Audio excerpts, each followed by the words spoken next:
Hello friend, welcome back to my channel. আজকেও চলে এলাম একটা গল্প নিয়ে। আজকের গল্পের নাম ঘোড়া আর হরিণ।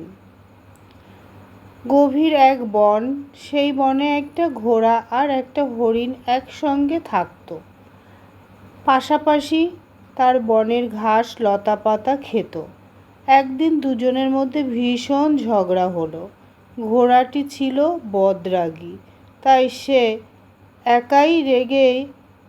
এতই রেগে গেল যে হরিণকে উপযুক্ত শিক্ষা দেওয়ার প্রতিজ্ঞা করল।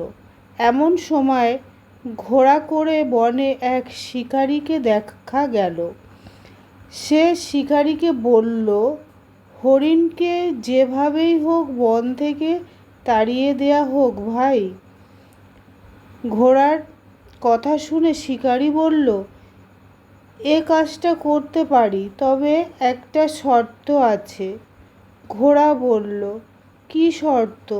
শিকারী বলল, এমন কিছু শর্ত নয়, শুধু তোমাকে পিঠে জিন ও মুখে লোহার লাগাম পরিয়ে দিতে হবে। শিকারী শর্তে ঘোড়া রাজি হলো। তখন শিকারী জিন আর লাগাম পরিয়ে চড়ে বসল ঘোড়ার পিঠে, আর ঘোড়ায় চড়ে হরিণকে একেবারে বনের বাইরে তাড়িয়ে দিল। হরিণকে তাড়িয়ে দেওয়ার পর ঘোড়া বলল, এবার আমার পিঠ থেকে নামো ভাইয়া, নেমে আমার লাগাম আর জিন খুলে দাও তাড়াতাড়ি।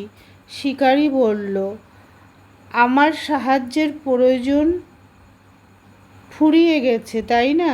তেমনি আমার প্রয়োজনও ফুরিয়ে গেল, তাই না ভাই? প্রতিহিংসা পূরণ করতে আমার সাহায্য নিয়ে কাজ হাসিল করে এখন স্বাধীনতা চাইছো? তা হবে না। এখন থেকে তুমি আমার সেবক। তোমার সাহায্যে যে আমারও কিছু কাজ করতে হবে। তো বন্ধুরা, কেমন লাগলো গল্পটা? আর এর থেকে আমরা কি শিক্ষা পাই? নিজের সাধ্যসিদ্ধির জন্য স্বাধীনতা বিসর্জন করতে নেই। গল্পটি ভালো লাগলে লাইক, কমেন্ট, শেয়ার, সাবস্ক্রাইব করে দিও বন্ধুরা। এইভাবে ছোট্ট ছোট্ট গল্প নিয়ে আবার ফিরে আসব তোমাদের কাছে। আর ভালো লাগলে অবশ্যই কমেন্টে জানিও। রাধে রাধে বন্ধুরা, ভালো থেকো, সুস্থ থেকো।